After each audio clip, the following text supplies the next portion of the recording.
भाई राजन साहेबांचे तुमचे संबंध किती जिव्हाळ्याचे राहिले तरी आता ते तुमच्याकडेच येत आहेत किंवा आपल्या पहिल्या शिवसेनेकडे येतात असं म्हणूया निष्ठावंत. कसं बघता या सगळीकडं मैत्रीकडं तुमच्या? नाही, राजन साहेबांनी संबंध महाराष्ट्रात दाखवून दिलं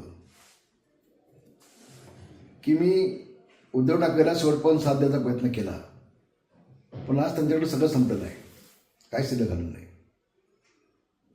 त्यांनी बाळासाहेबांच्या पाठीवर जे खंजूक बसलं ते आता सगळ्यांना पडतंय. राजनचे माझे सख्या भावासारखे संबंध, माझ्या लहान भावासारखं राजन आहे. मी त्याला राजूच म्हणतो. काल देखील राजनचा फोन आला, म्हटलं राजू बोल. मी त्याचा आवाज ओळखला, त्याला नाव सांगण्याच्या आधी. मला समाधान वाटलं. आम्ही सगळ्याजणी निर्णय घेतला, पण मी राजूला फोन नाही केला कधी, राजनला फोन नाही केला मग तू ये आमच्यासोबत म्हणून. कधी फोन नाही केला. कदाचित त्यावेळेला बदल झाला तिकडे असता, मी बोललो असतो, पण मी नाही बोललो मी त्यावेळेला. कालपर्यंतचा फोन आला, भाई मी सोबत येतो तुमच्या, माझ्या लक्ष ठेवा. म्हटलं चिंता करू नको, काळजी करू नको, तू काही काळजी करू नको. आणि म्हणून राजन हा माझ्या अतिशय भावासारखा आहे. वर वैभव नाईकचे माझे संबंध जवळचे आहेत. तुम्ही वैभव नाईकला विचारून घ्या, मी त्याला आता पण कधीच फोन नाही केला, कधीच नाही फोन केला, बिलकुल नाही. आम्ही कोकणातले सगळे आमदार आम्ही एकत्र होतो कालपर्यंत. आता दुर्दैवानं अशा काही गोष्टी घडल्या, नाईलाजानं आम्हाला उद्धव ठाकरेला सोडायला लागलं. काही लोकांना आता हळूहळू कळतंय माझी भूमिका काय ती, आमची काय भूमिका आम्ही घेतली ते आता कळतंय. दूध का दूध पाणी का पाणी आम्ही हो गए.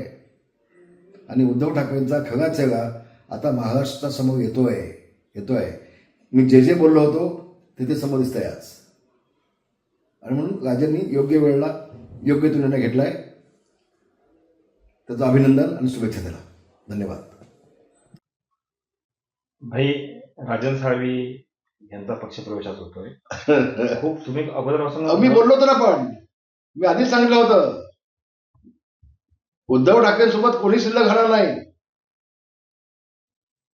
आजचा राजन साळवीचा प्रवेश म्हणजे उद्धव ठाकरेंच्या सनसनीत कॉन्फिडन्स आहे, राजकीय कॉन्फिडन्स, राजकीय दृष्ट्या म्हणतोय मी, आता नाही, राजकीय दृष्ट्या दिलेली ही कॉन्फिडन्स आहे राजन साळवींनी. आणि याच्यापुढे असे अनेक कानपट्या उद्धव ठाकरेंना भेटणार आहेत महाराष्ट्रातून, तुम्हाला लवकरच कळेल. अजून पुष्कळशी नावं आहेत, पुष्कळशी लोक रांगेमध्ये उभे आहेत प्रवेशासाठी. कोणी शिल्लक घालणार नाही उद्धव ठाकरेंकडे. शेवटी हम दो हमारे दो एवढंच मातोश्रीमध्ये शिल्लक घालणार आहे, बाकी सगळं कोण शिल्लक घालणार नाही यांच्याकडे. आपल्याला पाहायला मिळेल. आणि मी हे भविष्य मी याच्या आधीच सांगितलंय. ही नांदी आहे, ही सुरुवात आहे फक्त, ये तो झाकी है, अभी बहुत कुछ बाकी है. धन्यवाद. जय महाराष्ट्र. मला वाटतं कधी कधी सत्य पचत नसतं, आणि तसंच अवस्था आता संजय राऊत आणि विनायक राऊतांची झालेली आहे. जे वास्तव आहे ते शरद पवार साहेब बोलले,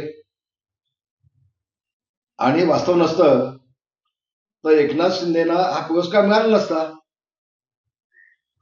म्हणजे ज्यांनी पुरस्कार दिला ते पण नालायक आहेत असं म्हणायचं का संजय राऊतांना आणि विनायक राऊतांना?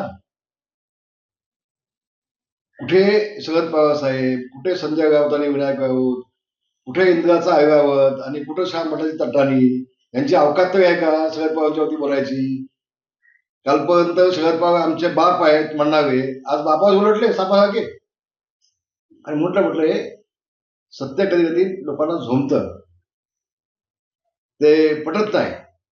उद्धव ठाकरेंचा सत्कार झाला असता तर त्यांना आनंद झाला असता, शरद पवार साहेब बोलले असतात तर त्यांना आनंद झाला असता. मग आता उद्धव ठाकरेंची कुवत आहे का, लायकी आहे का आज समजेल ना त्यांना. आज पोहे सुद्धा आहेत काही, त्याच्यावर आता उद्धव ठाकरेची लायकी काय शिल्लक आहे ते कळेल ना. धोका तुम्ही दिला शरद पवार साहेबांना. तुमचे 20 आले, त्यांचे 10 आले, ते कसे आले? यांनी अख्खा आयुष्य राजकारणामध्ये काढले. ठीक आहे, शिवसेना प्रमुखांचे आणि त्यांचे वैचारिक मतभेद नव्हते, वैयक्तिक शरद पवार साहेब आणि बाळासाहेबांची मैत्री होती, फक्त राजकीय मतभेद होते. आणि म्हणून ते आज काल स्पष्ट बोलले. ज्यांनी अनेक वर्ष, ज्या एकनाथ शिंदेनी ठाणेदार मीच आहे हे अनेक वेळा दाखवून दिलं, वर्षानुवर्ष शिवसेनेमध्ये असताना देखील. ते संजय राऊत शरद पवार साहेबांना सांगतायत शरद पवार साहेबांना ठाण्याची माहिती नाही म्हणे, राजेंद्र विचारायला विचारा. हे आशास्पद आहे ना. जो राजेंद्र विचारी स्वतः निवडून येऊ शकला नाही, जो पडतो हो त्याला विचारा म्हणे ठाणं कुणाचं आहे ते. इतकी वाईट अवस्था संजय राऊतांची झाली. मी तुम्हाला सांगतो, संजय राऊत जे बोलतात ना ते फक्त प्रसिद्धी मिळवण्यासाठी बोलतात.